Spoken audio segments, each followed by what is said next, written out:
Welcome to 5 Minutes of Torah with the BI Rabbi. I'm Rabbi Adam Stein, by myself in my office, so I think I'll take off my mask, but be sure to wear it when you can. I want to wish you a Shana Tova, a happy and a sweet new year, and most of all, a healthy new year. I hope that in this strangest of all Rosh Hashanahs, you've had a good one, maybe with some family, close family at their home or yours, maybe by yourself, perhaps with a partner. I hope you enjoyed watching our services this year on Zoom or on YouTube, and that you'll join us again on Sunday night and throughout the day on Monday for Yom Kippur. We know it's so very difficult and different than usual. It's a big challenge. We've put a lot of effort into these services and are working hard to make sure they're even smoother this coming weekend when Yom Kippur arrives. Of course, every year as Yom Kippur finishes, Sukkot comes up only 3 or 4 days later, I think 4 days. And then all of a sudden, we're finishing the Torah this year for a strange year, but finishing the Torah for the year when Simchat Torah comes around at the end of Sukkot. Now, of course, we won't be holding hands and dancing this year for Simchat Torah unless it's someone in your family bubble. But as we move towards the end of the Torah, we're reading Parashat Haazinu now this week on the weekdays, and we'll read it this Saturday morning. It's the second to last portion of the Torah, but the last one, V'zot HaBracha, is only read on Simchat Torah, not on Shabbat. So this is our last Shabbat Torah portion, and it's really Moses' swan song. It's his last big poem that he delivers to the people. All of Deuteronomy is actually made up of speeches by Moses, but this is the last big one, and it's in poetic verse and very, very powerful. So as he's preparing for his own death at the end of the Torah, a Midrash tells us that when God tells Moses to ascend these heights to some mountains there near to look over the land of Israel, it's just after he finishes the poem, the Midrash says it's meant to be a true ascent for Moses, not a descent.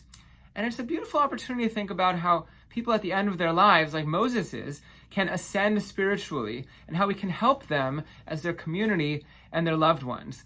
So this Torah reading and these holidays give us a chance to focus on what's important. And often that's caring for others, especially those who are close to us, those who maybe are sick or elderly or otherwise more vulnerable.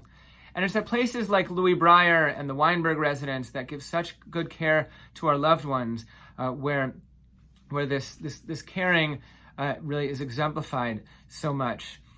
Our cantor, actually, for the High Holy Days, Chazan Rab Menes, he's serving now as the chaplain at Louis Breyer and Weinberg. Rob moved back to Vancouver a year ago, but he lived here for a long time in the past and then left to become a cantor, to train in New York as a second career. He was an engineer before. He was actually classmates with cantor Mike Zusman. Chazan Menes was a cantor in Kansas City when I was a rabbi there, so we've known each other a long time and are friends and worked together as colleagues.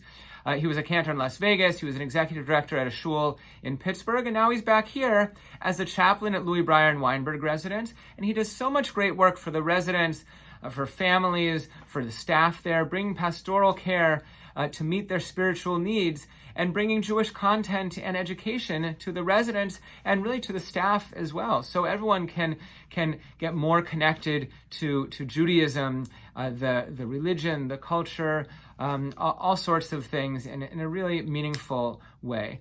So I tell you about this because our clergy study session in the afternoon on Yom Kippur, Rabbi Infeld or I always teach some sort of session. We thought it would be great for us to be able to hear from Chazan Menes, from Cantor Menes, about his work, not as a cantor, that we can hear him in Yom Kippur and Rosh Hashanah, but his work as a chaplain down the street at Oak and 41st. So you can hear a lot more about Louis Breyer and Weinberg and the work that he does as a chaplain there, interacting with the residents.